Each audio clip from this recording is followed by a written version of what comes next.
Bismillahirrahmanirrahim. Baik, kita melanjut ke dalam pasal yang selanjutnya di dalam kitab Fathul Qorib, yaitu tentang hukum menggunakan wadah atau perabot yang terbuat dari emas dan perak. Wala yajuzu, dan tidak diperbolehkan atau haram fi ghairi daruratin, selain dalam keadaan darurat, li rajulin aw imra'atin, baik bagi laki-laki ataupun untuk perempuan, isti'malu syai'in, menggunakan sesuatu, min awanil dhahabi wal fiddati, dari wadah-wadah yang terbuat dari emas dan perak, piring, gelas, sendok, nampan, dan lain sebagainya.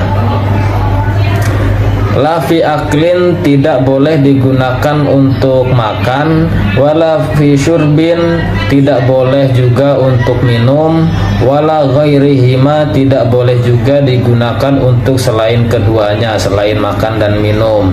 Jangan mentang-mentang sultan kemudian kita bermewah-mewah dengan makan dan minum menggunakan wadah-wadah yang terbuat dari emas.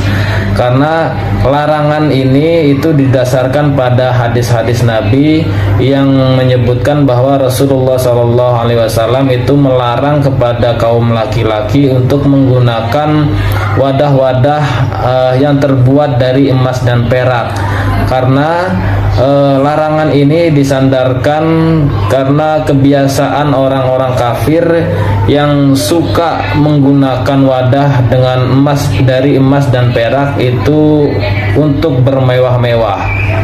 Wa kama yahrumu isti'malu ma dzukira, sebagaimana haram menggunakan barang-barang yang telah disebutkan tadi. Yahrumu ittikhadhuhu min ghairi isti'malin fil asahi, diharamkan juga menyimpan wadah-wadah tersebut tanpa digunakan menurut qaul al-asah. Selain haram digunakan, haram juga menyimpan piring, gelas, sendok, nampan, lain-lain sebagainya yang terbuat dari emas. Tapi tidak haram bagi wanita dengan catatan dengan tujuan untuk berhias dan perhiasan, bukan untuk makan dan minum. Pengecualian ini didasarkan untuk kebutuhan berhias dan perhiasan bagi perempuan, serta bertujuan untuk memberikan kebahagiaan kepada mereka di dunia. Wa yahrumu aidon, dan diharamkan juga al-ina'u al-matliyu bidzahabin aw fiddatin, menggunakan wadah yang disepuh menggunakan emas dan perak. Wa yajuzu isti'malu ina'i ghairihima, diperbolehkan menggunakan wadah-wadah yang terbuat dari selain keduanya, selain emas dan perak.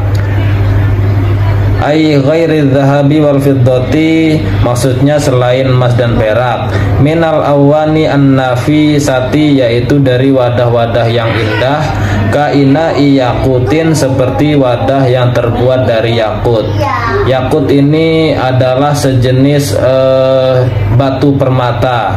Maka hukum menggunakan wadah yang terbuat dari batu permata dan lain sebagainya selain emas dan perak itu hukumnya adalah boleh.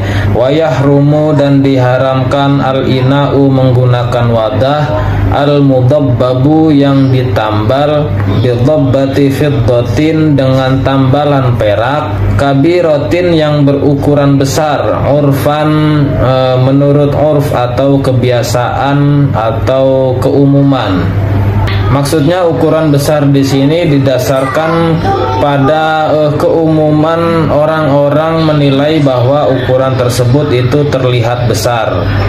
Lizinatihi, dengan tujuan berhias. Contoh, ada piring yang bolong sebesar ukuran uang koin 500, kemudian ditambal menggunakan perak dengan tujuan berhias, yang mana dilihat dari ukuran piring tersebut tambalan perak seukuran uang koin 500 secara uruf atau keumuman orang pasti akan melihat itu besar, maka tambalan perak yang seperti itu dihukumi haram. Fa in kanat kabiratan lihajatin, jika tambalan perak itu berukuran besar karena disebabkan ada hajat, maksudnya bukan dengan tujuan untuk berhias, jaza ma'al karohati, maka diperbolehkan tapi makruh. Au saghiratin urfan, atau tambalan perak tersebut itu berukuran kecil secara urf, lizinatin, dengan tujuan berhias, kurihat, maka dimakruhkan.